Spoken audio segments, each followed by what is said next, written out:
আমরা কথা বলতে জানি না বাপ। কোরআন যেভাবে কথা বলতে বলেছে সেভাবে আমরা কেউ বলিনি। সূরা লুকমানে আমি এখানে ঢুকছিলাম, আপনাদের এখানে মনে হয় সম্ভবত হেলাল উদ্দিন বলে একটা ছেলে, তিনি সূরা লুকমানের একটা কথা বলছিলেন। ক্বালা ইয়া বুনাইয়া লা তুশরিক বিল্লাহ। একজন লোকমান হাকিম, বিরাট জ্ঞানগুণী মানুষ, তার এই নসিহতটা আল্লাহ এত পছন্দ করেছিলেন যে কোরআনে তার নাম দিয়ে দিয়েছে। বলুন আলহামদুলিল্লাহ। এই লোকমান হাকিম, সে নবী ছিলেন না, বেশিরভাগ উলামারা লিখছেন তিনি নবী ছিলেন না, তিনি ওলি ছিলেন, আল্লাহর বিরাট বুজুর্গ।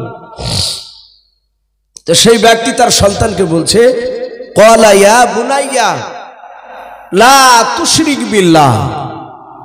ক্বালা ইয়া বুনাইয়া, হে আমার কলিজার টুকরা সন্তান, হে আমার কলিজার টুকরা বেটা, লা তুশরিক বিল্লাহ, খবরদার আল্লাহর সাথে শরীক করো না। এই যে কলিজার টুকরা বেটা, এই কথাগুলো আমরা কখন বলি দেখতে পাওয়া যায়? ওই ছেলে যখন কোলে থাকে, 1-1.5 বছরের বাচ্চা, 2 বছরেও আমার কলিজার টুকরা বেটা, আমরা তাই বলি। কথা শুনে বলা হয়েছে ওরকম বাচ্চাকে মনে নিষেধ করছেন না।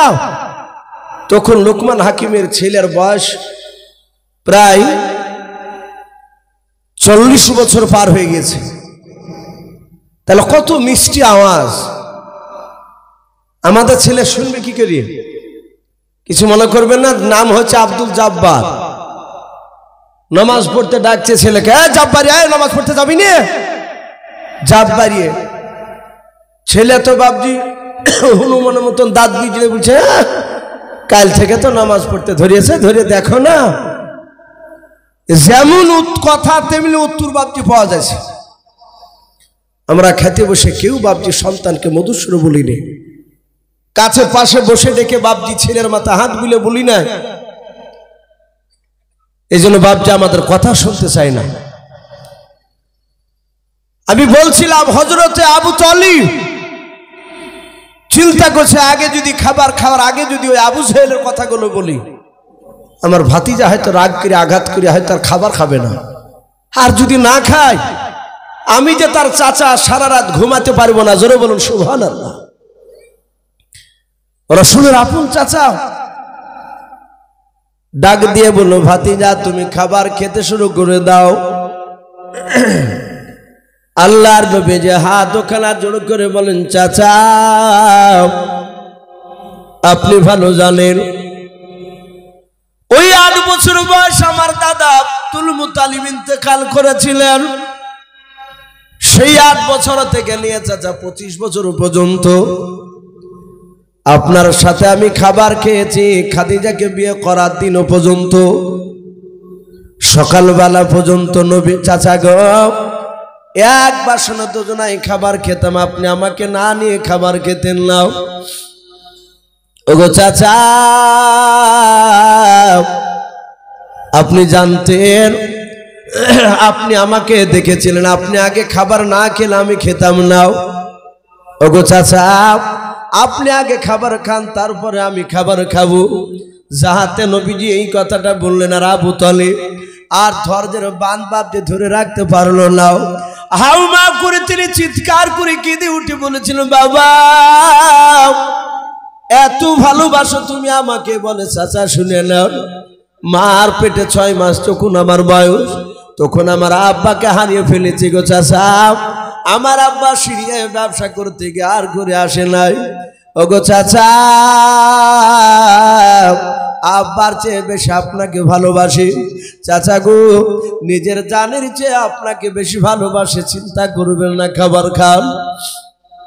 আবু তালিব বলেছিল, বাবা আর না বলে থাকতে পারলাম না। ওরে বেটা দিনের বেলা কি আবু জেহেলের সাথে তোমার দেখা হয়েছিল মক্কার কোন রাস্তায়? বলে হ্যাঁ চাচা। বলে দেখা হয়ে চলো। ওগো চাচা একটু তাকে দেখুন আমার কপালটা কি অবস্থা করেছে আবু জেহেল, আমাকে ধাক্কা দিয়ে ফেলে দিলাম। ও চাচা পাথর লেগে কপালটা ফেটে গেল। আল্লাহর নবীর চাচা আবু তালিব বাপ যে সহ্য করতে পারলেন না, উনি কপালে চুমা দিয়ে বলল ভাতিজারে আবু জেহেল এইভাবে মেরেছে তোমাকে? বলে হ্যাঁ। আল্লাহর নবীজিকে ডাক দিয়ে বলে বাবা তুমি চলে যাও রূপার, ওই আবু জেহেলের সাথে আমার দেখা হয়েছিল। আবু জেহেলরা চোখগুলো মোটা মোটা করে বলেছিল আবু তালিব ভাই তোমার ভাতিজা যেন আগামী কাল থেকে যেন কলমার দাওয়াত না দেয়। এই ভাতিজা আমি আবু জেহেলদের চেহারার দিকে চেয়ে দেখেছি ওরাও তোমাকে মারবে আগামীকাল। রে বাবা তোমাকে মারলে আমি সহ্য করতে পারবো না। ওরে বাবা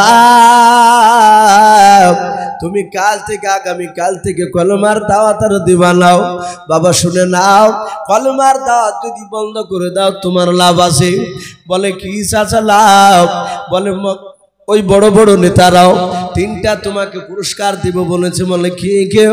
বলে 1 নাম্বার তোমাকে উচ্চ সম্মানের অধিকারী করবে, 2 নাম্বার মক্কা নগরে হিষ্টপিষ্ট শুনে নাও 200টা ওট দেবে, 1টা মক্কার বড় সবচেয়ে খাজুরের বাগানটা দেবে। বাবা এই বাবা বললো এই 3টে জিনিস যদি তুমি পেয়ে যাও আর তোমার কিছু লাগবে না রে বাবা, আর তুমি কলমার দাওয়াত দিতে যেও নাও।